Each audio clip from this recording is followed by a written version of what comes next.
ஆண்டவராகிய இயேசு கிறிஸ்துவின் நாமத்தினாலே உங்கள் யாவருக்கும் அன்பான வாழ்த்துக்களை நான் தெரிவித்துக் கொள்கிறேன். மற்றொரு இனிய காலை பொழுது உங்களை சந்திப்பதில் மிகுந்த மகிழ்ச்சி. இந்த நாள் உங்களுக்கு ஆசீர்வாதமாய் அமைவதாக.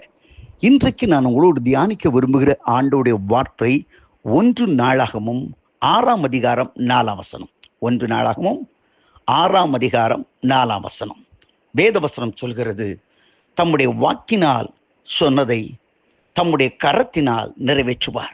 தம்முடைய வாக்கினால் சொன்னதை தம்முடைய கரத்தினால் நிறைவேற்றுவார். பக்தனாகிய தாவீதுக்கு ஆண்டவர் வாக்கு கொடுத்தார். நீ என்னை பின்பற்றி எனக்கு கீழ்ப்படிந்து என்னுடைய வழிகளில் நீ நடப்பாயானால் நான் உன்னை ஆசீர்வதிப்பேன், உனக்கு பின் உன் சிங்காசனத்திலே அமர்கரு நான் ஆசீர்வதிப்பேன் என்று ஆண்டவர் சொன்னார். அவன் ஆண்டவரே உமக்கு ஆலயம் கட்ட வேண்டும் என்று அவன் ஆண்டவரிடத்திலே விண்ணப்பம் பண்ணினான். ஆண்டவர் சொன்னார், நீ ஒரு யுத்த புருஷனாய், ரத்தம் சிந்துபடியாக ஒரு யுத்த புருஷனாய் இருந்தபடினால் உன்னுடைய கரங்களினால் ஆலயங்களை கட்டுவதில்லை, உன்னுடைய குமாரனாகிய சாலமோன் அதை கட்டுவான் என்று ஆண்டவர் வாக்கு கொடுத்தார். அன்புக்குரியவர்களே, தேவனாகிய கர்த்தர் வாக்குத்தத்தம் பண்ணினவர் உண்மை உள்ளவராயிருக்கிறார். வேதவசனம் சொல்லுகிறது, வாக்குத்தத்தங்கள் எல்லாம் கிறிஸ்துவுக்குள் ஆம் என்றும் ஆமேன் என்று உண்டாயிருக்கிறது. ஆகவே தான் சாலமோன் தைரியமாக இங்கே சொல்லுகிறான், அவர் சொன்ன வார்த்தைகளை நிச்சயமாய் நிறைவேற்றுவார். ஆண்டவர் வார்த்தையை சொல்லிவிட்டால் அதை நிறைவேற்றும் வரைக்கும் மற்றவருக்கு பொறுப்பு இருக்கிறதோ இல்லையோ, ஆண்டவருக்கு மிகுந்த பொறுப்பு இருக்கிறது. ஏனென்றால் வாக்கு தத்தங்கள் எல்லாம் கிறிஸ்து இயேசுவுக்குள் ஆம் என்றும் ஆமேன் என்றும் இருக்கிறதா. அதை போலத்தான் ஆபிரகாமுடைய வாழ்க்கையை நீங்க கவனித்து பாருங்க. அவனை போய் வாக்குத்தத்தம் சொல்லிட்டு உன்னை ஆசீர்வதித்து பெருகவே பெருக பண்ணுவேன் என்று சொல்லிவிட்டு அப்படியே போய்விடலை. அப்பப்போ அவனை போய் விசிட் பண்ணிட்டார். சில நேரங்களில் அவரே சலித்து போகிறான்.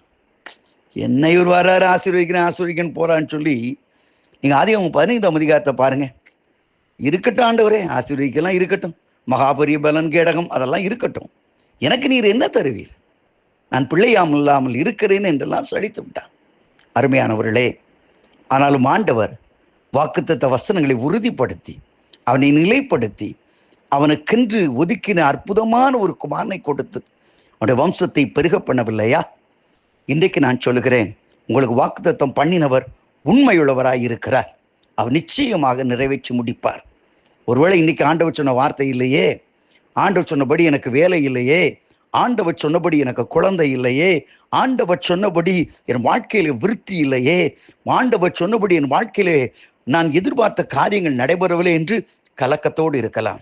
நிச்சயமாக தேவன் செய்ய நினைத்தது ஒன்று யாராலும் தடை பண்ண முடியாது. காலங்கள் மாறலாம், சூழ்நிலைகள் மாறலாம். யோசித்து பாருங்கள், யாக்கோபு லாபான் இடத்துல போனான். அவன் நினைச்சான் இதோடு அவனை தொலைச்சுன்னு சொல்லி எத்தனையோ திட்டம் தீட்டி அவனை ஒடுக்கி பார்த்தான். ஆனாலும் கர்த்தர் அவனோடு இருந்தபடினால் நிறையில்லாத ஆடா, புள்ளி போட்ட மாடா, எதுனான் சரி அவனுக்கு சொன்னேனே என்று சொல்லி ஆண்டவர் நிறைவேற்றி கொடுக்கிறார். அதான் நம்முடைய தேவனுடைய பண்பு. எத்தனை பேர் எத்தனை காரியங்களை மாற்றினாலும், எத்தனை சூழ்நிலைகளை மாற்றினாலும் தேவன் நமக்கு வாக்கு கொடுப்பேன் என்றால் நிச்சயமாக நிறைவேற்றி முடிப்பார். பல ஆண்டுகளுக்கு முன்பதாக எனக்கு நன்கு ஞாபகம் இருக்கிறது. மதுரையில் ஒரு ஆலயத்தில் ஆண்டுடைய வார்த்தை நான் கொடுத்து கொண்டிருந்தேன். அடிக்கடி இந்த ஆலயத்துக்கு நான் போவேன். அப்பொழுது அந்த ஆலயத்தில் உள்ள தம்பி சுரேஷ் என்கிற ஒரு தம்பி வந்தான். ஐயா, நான் குறிப்பிட்ட ஒரு கம்பெனியில் நான் வேலைக்காக அப்ளிகேஷன் கொடுத்திருக்கிறேன், நீங்கள் எனக்காக ஜெபிங்கள் என்றார். ஜெபித்தேன். ஜெபித்தோடு ஆண்டவர் சொன்னார், நிச்சயமாக கர்த்தர் உனக்கு வழியை உண்டு பண்ணுவார். அவன் சொன்னான், நீங்கள் சொன்ன அதே வார்த்தை அதே வசனம் தான் நான் ஜெபிக்கும் போது எனக்கு கிடைச்சியா. எனக்கு மறுபடியும் ஒரு கன்ஃபர்மேஷன் கிடைச்சு இந்த சந்தோஷத்தோடு போனான். அடுத்த நாள் இன்டர்வியூக்கு போனான். ஒவ்வொருவராக காரியங்கள் எல்லாத்தையும் அந்த இன்டர்வியூவில் அவன் செலக்ட் ஆகி பர்சனல் இன்டர்வியூக்கு போனான். இன்னும் அப்பாயின்மெண்ட் தான். பர்சனல் இன்டர்வியூக்கு போகும்போது இவன் போகும்பொழுது இவனிடத்தை கேட்கப்பட்ட ஒரே ஒரு கேள்வி, இந்த கம்பெனியில் உங்களுக்கு வேலை கிடைக்கும் என்பது உங்களுக்கு நிச்சயம் இருக்கிறா என்று கேட்டான். இவனுக்கு உடனே டக்குன்னு சொல்லிட்டான், நிச்சயமாக கிடைக்கும் சார். எப்படி சொல்கிறேன், நான் ஜெபித்த பொழுது ஆண்டவர் எனக்கு சொன்னார் எனக்கு ஒரு வேலை கொடுப்பேன்னு சொல்லியிருக்கிறார். ஆனால் நல்ல கம்பெனி உங்கள் கம்பெனி, ஆனால் கண்டிப்பாக ஆண்டவர் எனக்கு வேலை தருவார்.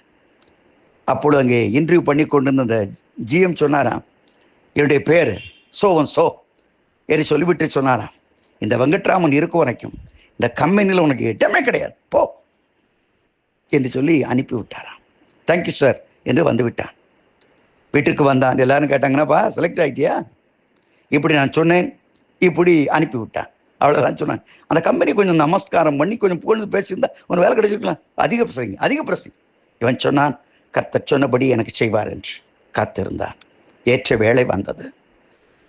1 வாரம் 2 வாரம் ஓடினது. திடீரென்று ஒரு நாள் அவனுக்கு அவசர செய்தி வந்தது. உடனடியாக பணியிலே வந்து நீங்கள் சேர்ந்து கொள்ளுங்கள். ஆச்சரியமாக இருந்தது. நேரே போனான், கையெழுத்து போட்டான், எல்லா விதமான காரியங்களையும் செய்து முடித்தான். தன்னுடைய பணியெல்லாம் இருந்து 1 வாரம் ஓடினது. ஒரு நாள் அந்த அதிகாரி ஒருத்தர் சொன்ன, ஐயா வேலைகளை நல்லா வச்சுருங்க, சேலரி இதெல்லாம் வாங்கியாச்சு, எல்லாத்தையும் நீங்கள் போட்டாச்சு, இப்போ ஜிஎம் வந்திருக்கிறார், உங்கள்கிட்ட பார்க்கணும்னு விரும்புகிறார். ஆகவே அவரை பார்க்குவதற்காக உள்ளே போனான். முகத்தை பார்த்த உடனே அவருடைய முகம் வேற இவரை அப்படி உள்ளே விட்டது என்று கூச்சலிட்டார். அப்போ அங்கே இருந்த மக்கள் சொன்னார்கள், சார் இன்டர்வியூவில் யார் நல்லா செலக்ட் ஆகிருக்காங்களோ, அவர் யார் ஃபஸ்ட்டில் இருக்காங்களோ அவங்கள அனுப்பிவிடுங்க, நீங்கள் தான் சொன்னீங்க, செலக்ட் பண்ணுங்கன்னு சொன்னீங்க. இப்போ அவன் ஜாயின் பண்ணி 2 வாரம் ஆச்சு. நம்ம அப்பாயின்மெண்ட் போட 10 பேரில் ஒருத்தன் வரல. அவனுக்கு பதிலாக நம்ம அப்பாயின்மெண்ட் பண்ணி எல்லாம் பேஸ்மெண்ட் எல்லாம் பண்ணி என்ன ஏது எல்லாம் பண்ணியாச்சு சார். எல்லா ஃபார்மாலிட்டிஸ் முடிஞ்சுது. உங்களை பார்க்கணுமேனு அந்த விசிட்டுக்காக வந்திருக்கான். 2 வாரம் ஓடிச்சுன்னா அந்த மனுஷனுடைய முகத்தை பார்த்து, something is back to you. இவன் சொன்னானா, nothing sir, god is with me என்று சொல்லிவிட்டு போய்விட்டான். தேங்க்யூ என்று சொல்லிவிட்டு போய்விட்டான்.